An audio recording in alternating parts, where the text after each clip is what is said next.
Bonjour tout le monde et bienvenue dans mon atelier. Je m'appelle Mandy et on se retrouve aujourd'hui pour un nouveau point de la semaine. Ce point s'appelle le point mousse et franchement je trouve qu'il porte vraiment bien son nom. Je... il est tout doux, il est très facile à faire. C'est vraiment un point qui vous donne un travail très souple. Quand on crochette dans des points qui ont l'air comme ceci assez denses, en général, le travail est assez ferme. Et ici, vraiment, on a ce feeling de douceur. Si peu que votre laine est très douce aussi, c'est vraiment un régal. Je vous le montre ici, donc j'ai utilisé exactement la même laine, mais deux crochets différents. Ici, j'ai utilisé le crochet recommandé, c'est la laine Royal Batik, et donc c'est le crochet 5-6. J'ai utilisé le crochet numéro 5, je pense, 4 ou 5.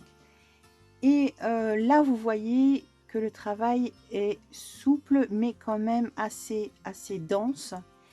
Et mais bon, c'est très très joli. Si vous voulez quelque chose qui se tient un petit peu mieux, c'est impeccable d'utiliser, on va dire, euh, le crochet le plus haut recommandé sur votre bandelette. Et avec la même laine, ici j'ai utilisé un crochet numéro 6 et c'est nettement plus souple, c'est nettement plus agréable. Et ici c'est la laine de chez Action, c'est la laine médium qui se crochette elle en 4-5 et j'ai aussi utilisé le crochet numéro 6 et c'est vraiment une merveille. Franchement, je viens de découvrir cette laine, la médium, et je la trouve... oh, qu'est-ce qu'elle est douce. Franchement, pour le prix, elle est merveilleuse. Elle est franchement merveilleuse. Donc, je vais vous montrer ce point. Il est plus simple que ça, je pense qu'on ne pourra pas faire. Donc, on va commencer cela tout de suite. Donc vous prenez votre laine, ici je vais utiliser la Royale, donc qui se crochette comme je l'ai dit tout à l'heure en 4-5 et je vais utiliser un crochet numéro 6 pour avoir cette souplesse dans le travail. Donc nous allons faire notre nœud coulant de départ et nous allons faire un nombre de points impair, un nombre de mailles impair. Donc quand vous souhaitez faire un travail quel qu'il soit, prenez un nombre de mailles impair pour faire la grandeur dont vous avez besoin. Je vais faire ici 15 points. 1, 2, 3, 4, 5, 6, 7, 8, 9, 10, 11, 12, 13, 14 et 15 points. Jusque là, il n'y a vraiment rien du tout de compliqué. Ensuite, nous allons passer la première maille qui est à côté de notre crochet. Nous allons faire un rang de fondation. Quand vous faites une couverture par exemple, ça fera, et un pull, hein, peu importe, ça vous fera un bord bien net. Donc nous allons piquer dans notre maille, donc comme je l'ai dit, pas la première à côté de notre crochet, mais la suivante. Nous piquons dans notre maille, nous allons rechercher notre fil et nous le passons à travers la maille. Nous avons nos deux boucles sur notre crochet, nous reprenons du fil et nous passons entre les deux boucles et nous avons une maille serrée. Et nous allons faire cette maille serrée tout le long de notre travail. Donc bien entendu, c'est une maille de base et tout notre travail au final va être fait avec cette maille de base. Donc franchement, les débutants, lancez-vous. S'il y a bien un point ou un motif qui est fait pour vous, c'est celui-ci. Et il est très bien aussi parce que bon, comme il n'y a pas vraiment à compter, vous pouvez suivre une émission de télévision ou parler avec votre famille et vous n'avez pas à compter, vous pouvez continuer à crocheter. Donc la dernière maille de notre rang. Nous avions fait une chaînette au point impair, donc au niveau de nos mailles serrées, cette fois nous avons un nombre pair. Donc j'avais fait, si je me souviens bien, 15 mailles, donc j'en ai ici 14.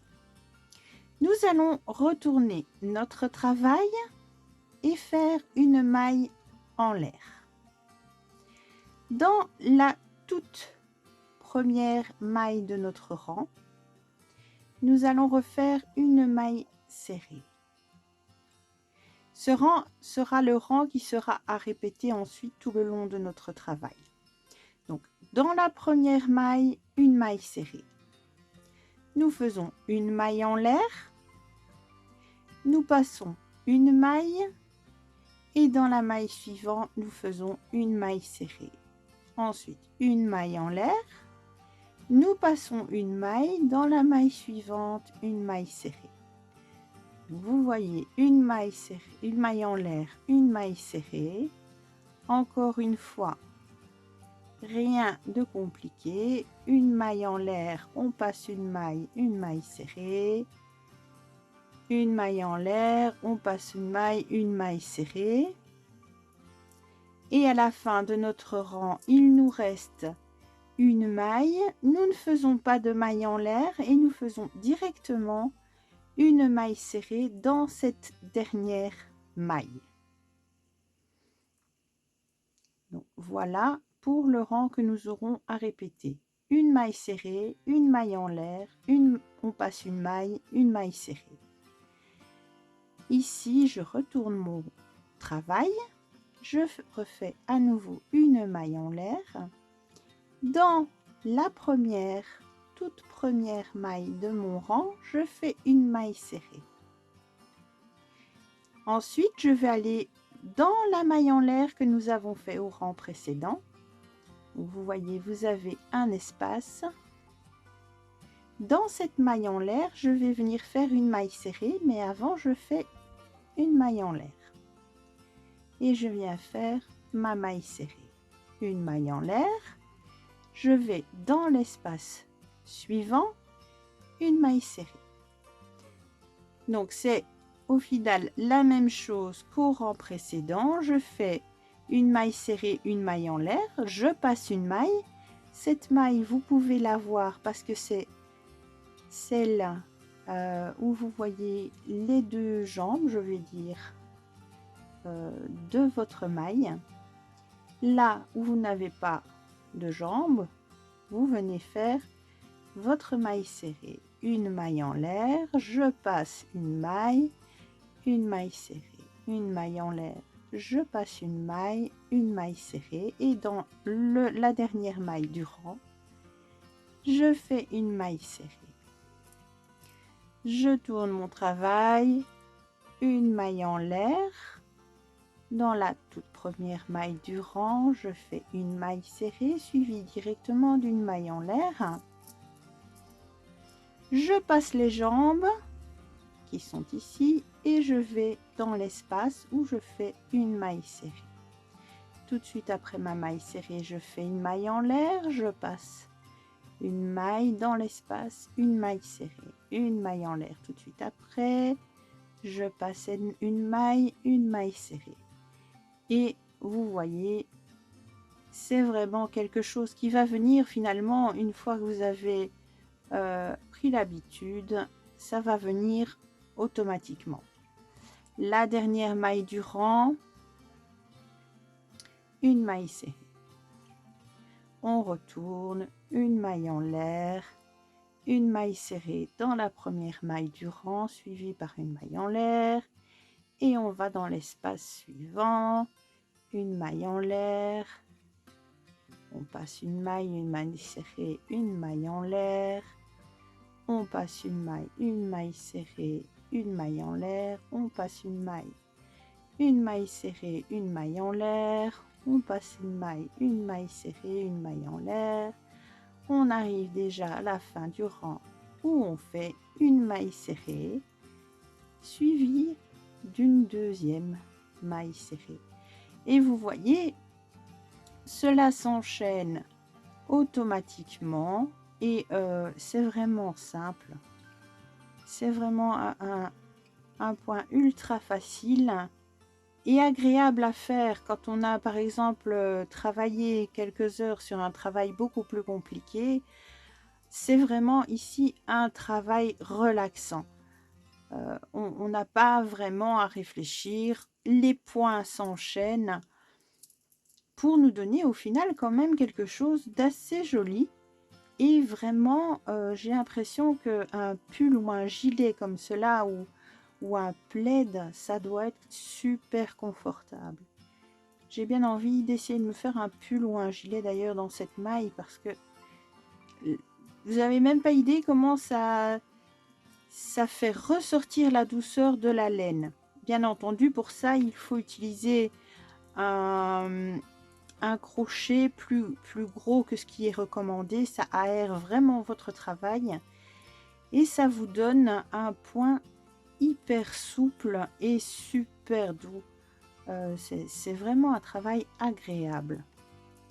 Et donc vous voyez, je vous parle, hein, je ne fais pas plus attention que ça à ce que je fais et ça s'enchaîne vraiment facilement.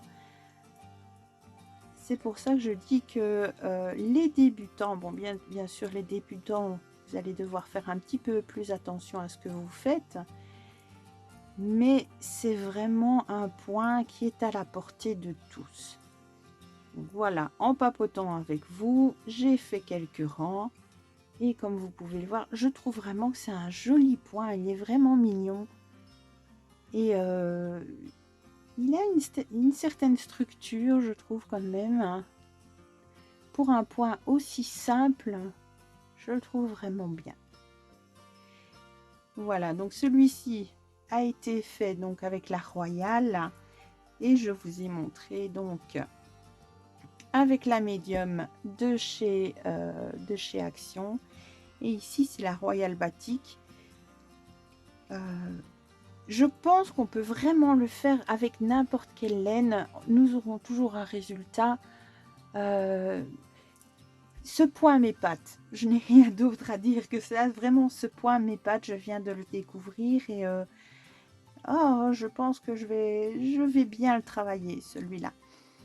Donc voilà pour notre point de la semaine. J'espère que vous avez compris, hein. Je pense qu'il n'y avait vraiment rien de compliqué du tout. Si ce n'est pas le cas, revenez en arrière où vous pouvez aussi vous avez une petite molette là en dessous de l'écran, en dessous de la vidéo, vous avez une petite molette. Vous cliquez dessus, vous savez aussi ralentir la vidéo. Donc, si vous avez quelques soucis à ce niveau-là, vous pouvez franchement faire ça aussi. Et vous pouvez bien entendu me poser des questions dans les commentaires et je vous répondrai au plus vite pour régler un souci si vous avez un souci avec ce point. Voilà. Bon, petite vidéo rapide, mais j'espère qu'elle vous aura plu quand même, hein. Si c'est le cas, merci de me mettre un pouce en l'air pour cette vidéo. Et n'oubliez pas de vous abonner et d'activer vos notifications pour ne rater aucun des tutoriels que je vous propose. Pour ma part, pardon, je vous retrouve mercredi pour un nouveau tutoriel et samedi prochain pour un nouveau point de la semaine. D'ici là, je vous souhaite un très bon début de semaine, un très bon week-end et prenez bien soin de vous et on se retrouve donc mercredi. Au revoir!